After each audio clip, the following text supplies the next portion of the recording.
as gardeners, we're really sensitive to pollinators in our garden, so we want to be really sensitive to honeybees, which are at the top of that chain. So I'm with John Edwards from Rural Bee Supply, who knows everything about beekeeping and about honey harvest, which Jeff Guston got to go witness not too long ago.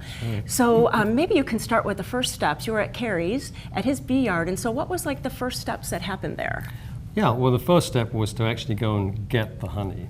So that's what we did. So we all went out into the bee yard and we started the extraction process. So the first step, you go out to bee yard. Actually, you wouldn't walk in front of the hive like this. You'd walk around the back, but we'll ignore that for the moment because they feel invaded if you come to the front. So we would go and start from the back. The first thing we would do is lift off this lid here.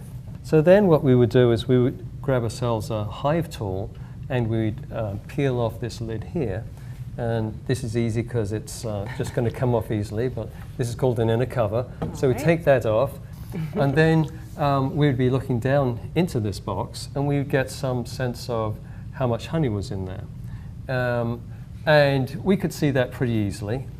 And if we felt it was, this box was pretty well loaded with honey, we'd say, okay, well, we'd like to take that, please. And it's called robbing the hive, isn't it? And this is called robbing the hive, yeah, which is a little unfair because we try to be kind of symbiotic with the bees. We try to make sure that they have enough honey to get through winter. We don't just rob their food for the winter.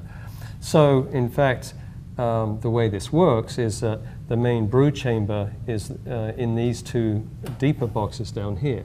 And all of their winter stores are kept down here, and that might be as much as 80 pounds or so of honey in this area here.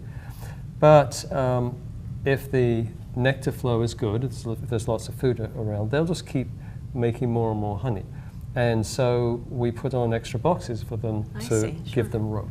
So we've gone into this honey super, this is called the honey super up here, and we've looked in and we've said, ooh, yeah, there's some good honey in here.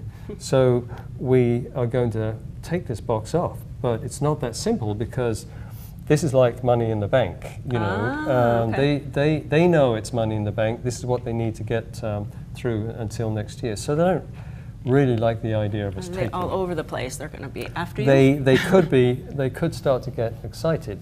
So what we do is we encourage them to go down below. So what we have here is a fume pad or fume board.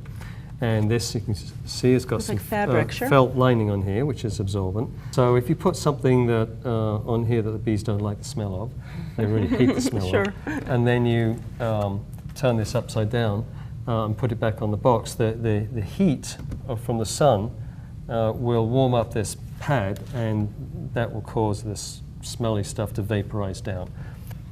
Put this back on and wait a few minutes, and the bees will say, oh, you know, and I'm out of here. Okay. And they'll drop down below. And so I can't see any bees here. They've all gone down below. So then you're going to pull this honey super off.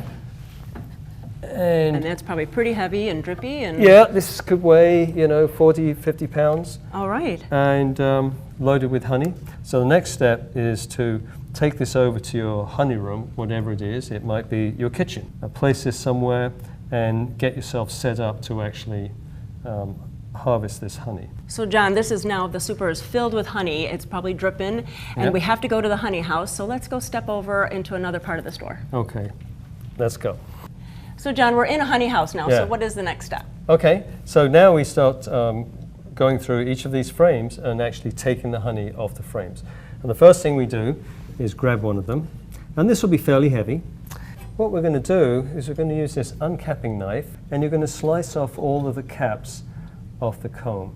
And now you've got the honey that's uncapped, except it never works out quite like that. There's usually bits that you couldn't quite get, so you have another little device called a capping scratcher, and that scratches any comb cells that you didn't get with the knife. Well, of course, it's really wonderful honey, so you want to get all of it. Oh, yeah. Definitely. So now the frames are uncapped. What's the next step? Okay, so now they're uncapped, they can actually be extracted. And what we're really doing is we're just going to spin the frame around really fast and the honey will just fly out. And then after that, it's the end of the process and you bottle it? Well, some people like to filter their honey, some don't. But what you really do is the extractor tank is open and there's a bucket like this underneath. Okay. And so the honey is, as you're spinning it, is pouring out of that gate down below into this bucket here. So this seems like a pretty technical, really a labor-intensive kind of experience here. So do you have classes? We do have classes pretty much all year. And it's not quite labor-intensive, but you do have to know what you're doing. And so the classes are important. And the best way to think of it is if you compare it to pets. Pets, you've got to feed them every day, take care of them, take them to the vet, that kind of thing. Bees, you don't have to do any of that.